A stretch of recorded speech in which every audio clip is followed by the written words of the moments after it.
the tambourine incident. And there's a reason why I'm telling you. So I am sitting down front here, and this tambourine is on a speaker located right over here, and it's rattling. I am auditorially challenged. I don't hear it rattling, but it is rattling, and Brett is playing the bass, and Joel is playing the drums. Jesse is playing the piano.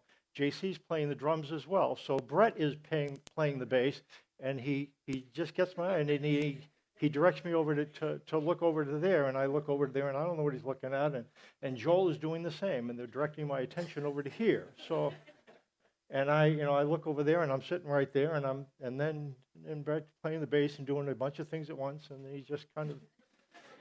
And so then I see where he's looking, and I see that there's a tambourine there. So I walk over and I grab the tambourine and I just am starting to do this, and then immediately Joe, and they have different reactions. Brett is kinder to me, and Brett is going. And he's just and kind of to the beat, and he's doing this, and Joel has lost it by this point. Joel is just great. There's a reason. I think I'm a frustrated percussionist. This is why it was a Christmas, one of the first Christmases I can remember. I was coming downstairs, and this is what I remember about the house at the time. When you come down the stairs of the first house I lived in, we moved before I got into first grade, so I was pretty young at the time. And you get down to the bottom of the stairs, and to the left is the living room. There's like a little walkway, and then there's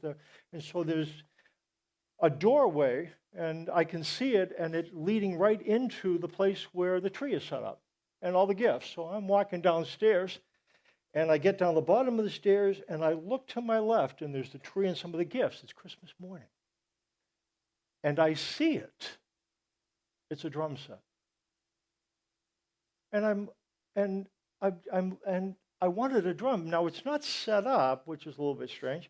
The bass drum is lying flat. And so, it was a drum set. And so I think I probably wanted a drum set. I don't remember asking for it, but I looked in, and this is kind of the way it worked. I looked in the left, but then at the same time, frozen in time, I can see this. It's like I see a form running. It's my sister. Now she thinks this is a trampoline. So this is what I see. This is exactly what it really, now to my recollection, it happened just like this. Walking down the stairs, looking. And I see her, and she goes up in, and she jumps through the bass drum. Now, this becomes the Christmas from hell. You guys, you're laughing because you've had the Christmas from hell. You know the Christmas. You think Jimmy, you know what Jimmy wants. Jimmy wants this. You roll the dice, you think Susie wants that. Susie doesn't want that. She wants what Jimmy has, and you know the Christmas from hell. Anyways, this was the Christmas from hell. So I was a spindly little kid. I was always getting beaten up by the guy who lived upstairs, Tommy Leather. Tommy Leather. It still strikes fear in my heart. He would take me out, and I didn't do really well. But this was one of those times where something possessed me. So I see my sister do that, and I'm looking now for revenge.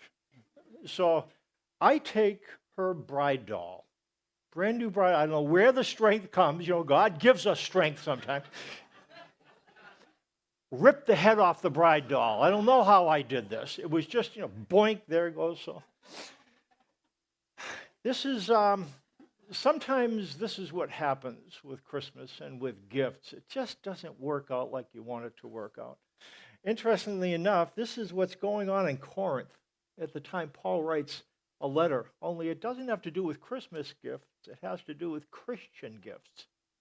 Spiritual gifts that God has given are being misused. Now, the gifts are given for a lot of different reasons. The reason why God gives spiritual gifts is to serve other people. That's why they're given. So people who have the gift of leadership lead. so others can benefit. People with the gift of hospitality, mercy, different kinds of gifts are given so that you use these gifts and other people benefit.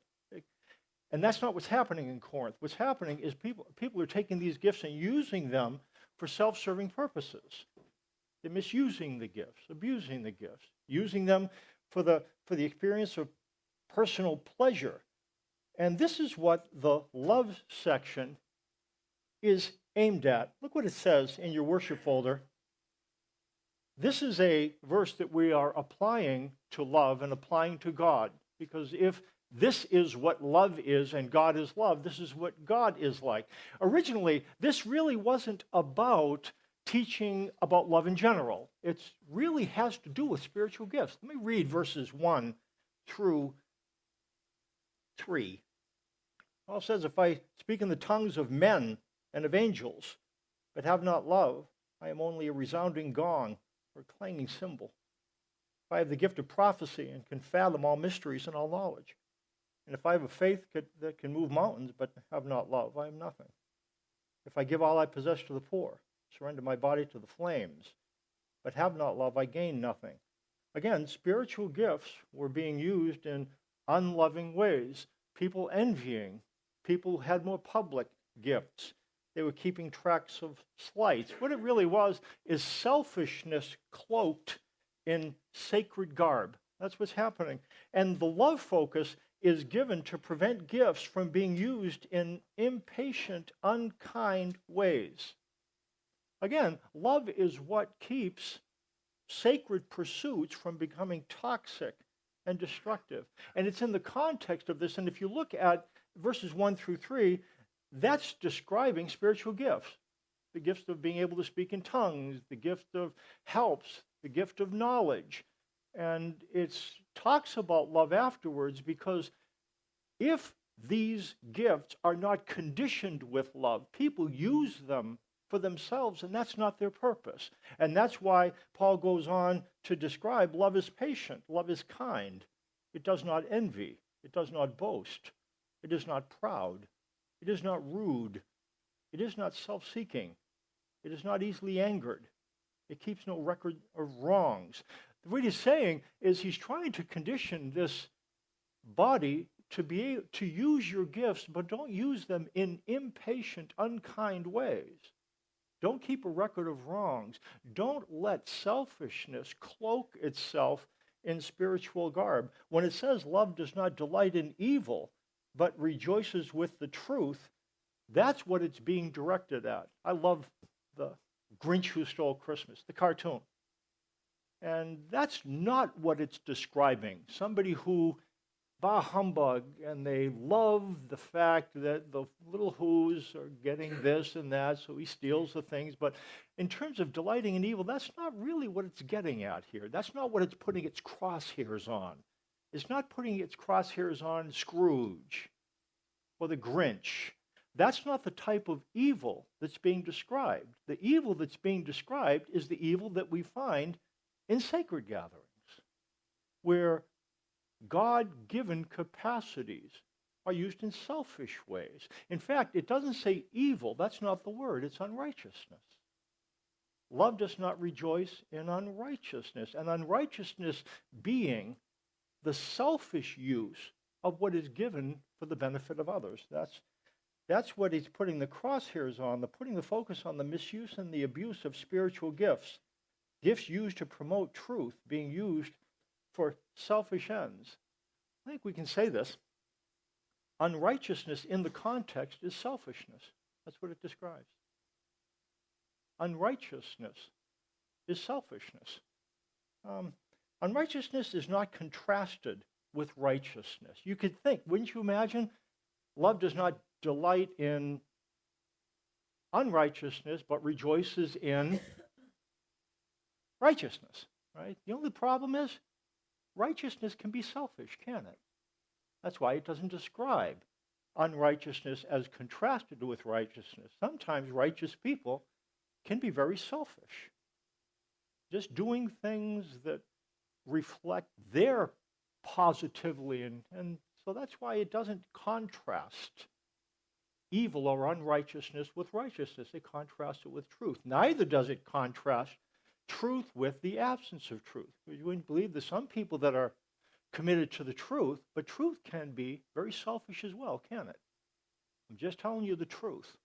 The truth hurts, but sometimes the truth can be said in such a way as to benefit the person who speaks it and doesn't really benefit the person who gets it. That's why it contrasts unrighteousness with truth. Truth which benefits others. Truth not using in a selfish way. Joy isn't selfish. Joy is not selfish. And I think that's really what this passage gets at. Because love does not delight in evil, righteousness. Love rejoices with the truth, and God is love. Love is not selfish. Joy isn't selfish. We talk about this from time to time. The movement, Alcoholics Anonymous, they understand this. They understand this at a very deep level. If you put your finger on the pulse of what the Alcoholics Anonymous movement is, it's really committed to some very wise things. Read you this prayer from step 5, is what it says. I pray that you now remove from me every single defective character which stands in the way of my... It could have used a lot of words there. Remove every single defective character that stands in the way of my... Could say happiness, but it doesn't. Could say holiness, but it doesn't. Because happiness and holiness can be very selfish, can't they? Just about me, about what benefits me. You know what word it uses? Usefulness. Usefulness.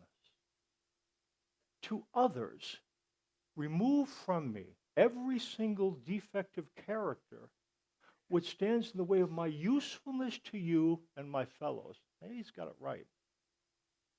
Some wisdom there. That's why you hear from those who have been involved in the movement of Alcoholics Anonymous, literally grateful for alcohol addiction. Why? Because they were rescued from selfishness addiction. That's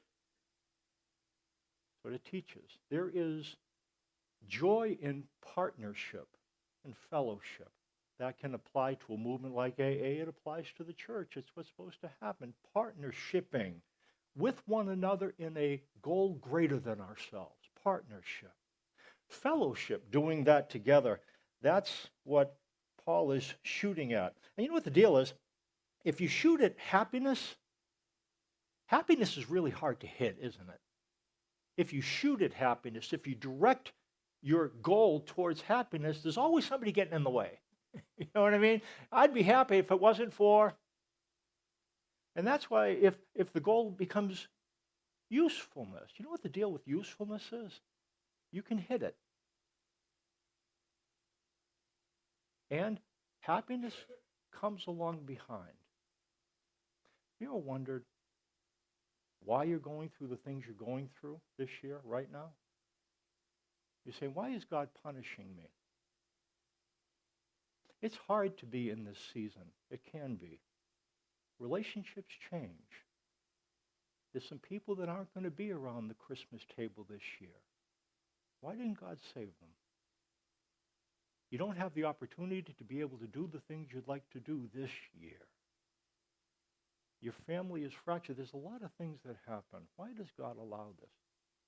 God is more committed to our usefulness primarily than our happiness. Because usefulness, once you get there, you know what there is in usefulness? Joy. Joy. That's it. Joy isn't selfish. Joy is something which bears the weight of reality, but it's something that you can experience even when there's things in your life that you don't like. Would you agree? Joy is not selfish. Paul understood this. That's why he found joy in partnership and fellowship. He wanted the Corinthians to experience this as well. The joy of partnership, what it says in the first verse, Paul writes, I thank my God every time I remember you, he writes to the Corinthians. In all my prayers for all of you, I always pray with joy because of your partnership in the gospel from the first day until now. I got to describe what Paul is at this time. What words would you associate with happiness? Happiness. Think about it. Happiness.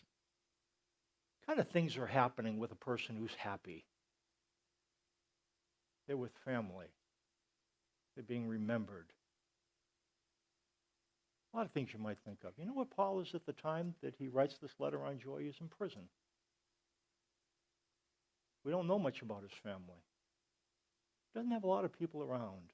And yet in this letter, what he talks about more than anything else is joy. Where does he get joy from? Where do you get joy when you're in prison? You get joy from partnership. What he's thinking about, joy with their partnership in the gospel from the first day until now. The Corinthians had sent him aid. They heard he was in prison. And so what they did, because New Testament giving was not given because of obligation. You know, we've talked about the giving. Denise mentioned about the gifts given, and they're more precious because we cannot invoke some kind of mandate saying that God requires that you give 10%. I think that requirement died when Jesus did. And now what is to drive giving? Giving has a face on it. Giving has a face on it. You give because you believe in what you're giving to. You believe because you want somebody to benefit from the gift. I think that's why some people gave to that. They want to contribute to what's happening, and so they give. And again, giving is different when it's not an obligation, isn't it? When it has a face on it. And that's what the Corinthians, they sent aid to Paul when he was in prison. And when Paul got this thing, what he ended up saying is, I'm really thankful for the gift, not because of my need alone, but, for the benefit that will come to you, because there's a sense of partnership. You know what Paul knew? They were looking at him when they wrote that. They didn't write a check, but they gave, and they were thinking of Paul. And they were thinking about what Paul does. And they were thinking, Paul's in prison, and maybe if we give him this, he'll be able to take this, and he'll be able to go elsewhere to tell people the good news. And let's send this to Paul. And he knew that's what they were thinking. And they were thinking about the mission, but they were thinking of Paul as well. They regarded him. And when Paul got this gift, he knew that they were looking at his mission and looking at him. And you know what that gave him? What did it give him? Joy, partnership, being involved in something bigger than yourself, something that matters, something that doesn't just rise and fall. That's why he has joy in partnership. Paul discovered that look what it says in Philippians 2, the second verse. It talks about Timothy. I have no one else like him who takes a genuine interest in your welfare. Everyone looks out for his own interests, not those of Jesus Christ. Again, what Paul seemed to see as very common, and I think that's what happened in Corinth, and that's why he says what he says in 1 Corinthians. Selfishness wrapped up in Christian garb. Church is a place where we're supposed to get to know him. There's an emphasis in many churches. And I'm not poking fun at any one thing, but there's more now than before. Church exists to give the people that come what they want. The music you want. The teaching you want. The things you want. And the goal is, because if you come to a place where you get what you want, what will you do? You'll stay there and learn from there. Do you see the problem? No. What God wants us to do is not just consider our own interests, but the interests of somebody else. And what Paul said, he looked and scanned at the relationships that he had, and this is what he said. I don't know anybody else like Timothy who will put Jesus' interests above his own. You know what? You know what Paul had in his relationship with Timothy, though? Joy. Paul had and what Timothy had. Happiness is what appeals to me. It's what I want. It's what I need. Joy is what doesn't just appeal to me. It also takes into consideration the interests of others. You ever hear the difference between joy and happiness? You know, there's a lot of different ways you try to slice that. What's the difference between joy and happiness? You know, I hear it, well, happiness is based on circumstance and joy isn't. Okay, maybe. You know, I think maybe one difference is with happiness, you have to erase something. Happiness needs to erase something true.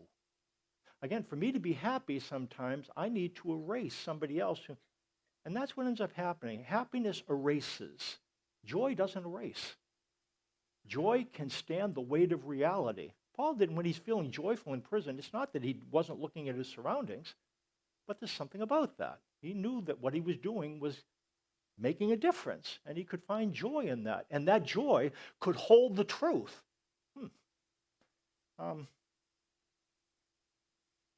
There's the joy of partnership, and then there's the joy of fellowship as well. Look what it says.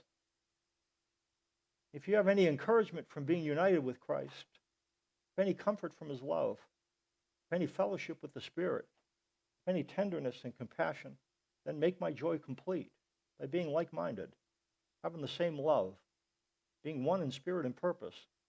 Do nothing out of selfish ambition or vain conceit. And here it is again, but in humility consider others better than yourselves. Each of you should look not only to your own interests, but also to the interests of others. Paul commented on Timothy that he was concerned about the interests of Jesus Christ and not just himself. Here, fellowship is about being involved in the interests of others, not just of self.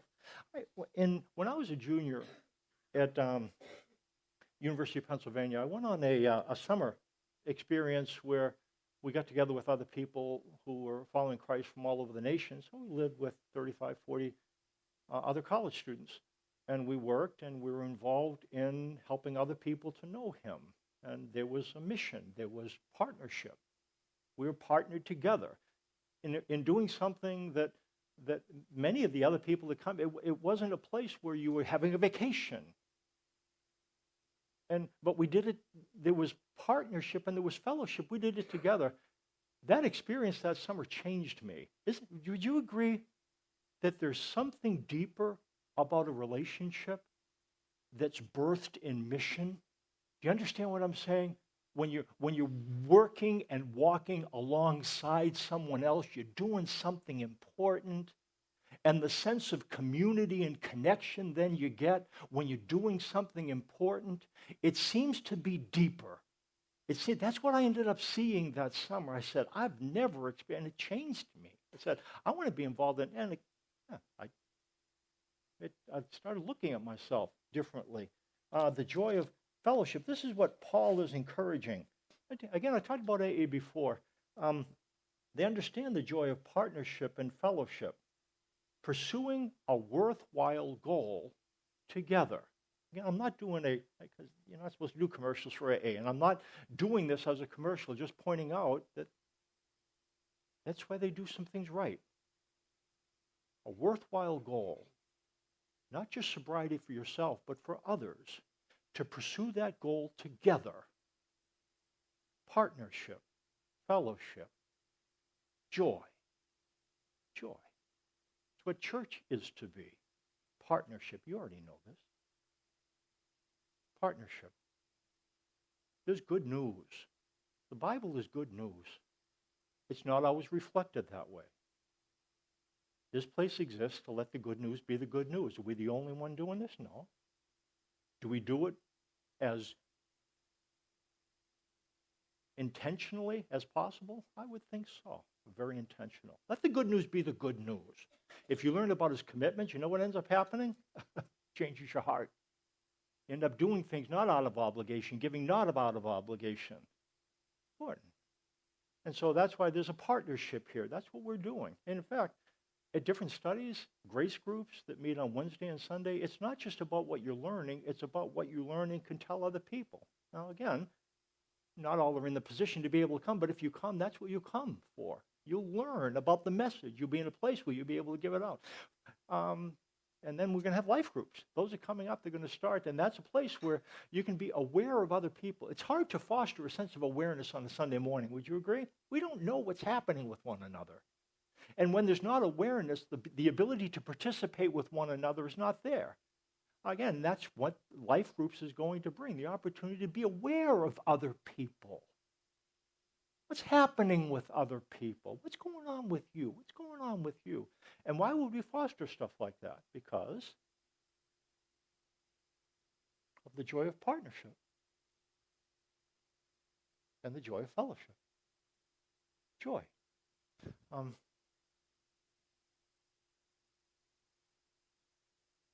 like the way AA prayer. Let me tell you that prayer again. I really like this. I pray, and this is at step 5, when you've done an inventory, talk about all the things. Listen to what it says. I pray that you now remove from me every single defect of character which stands in the way of my usefulness to you and my fellows. Partnership and fellowship. Again, we're going to sing a final song. Come on up. Yeah. Partnership and fellowship benefit you. God does not invite you into partnership and fellowship in order to squeeze something out of you. It's not about him. It's about us. To be involved in something bigger than ourselves. And to be involved in that together. Partnership, fellowship, joy. Let me pray for us. Father, thank you for being a God of love. And the description in 1 Corinthians fits you. You are those things. You don't delight in evil, unrighteousness, but you rejoice with the truth. Joy, things that are lasting, that don't need to erase what's real. You are the God of the eternal, not the God of the temporal. Continue to help us to see you, because as we perceive you to be love, that enables us to be loving. We love because you first love us. Thank you for this message, this season. You penetrate this place, come to this place in order to tell us how you feel about us, what you're like, to show us in the face of Jesus what your character is. Pray that we would both behold that and reflect it to others. In Jesus' name.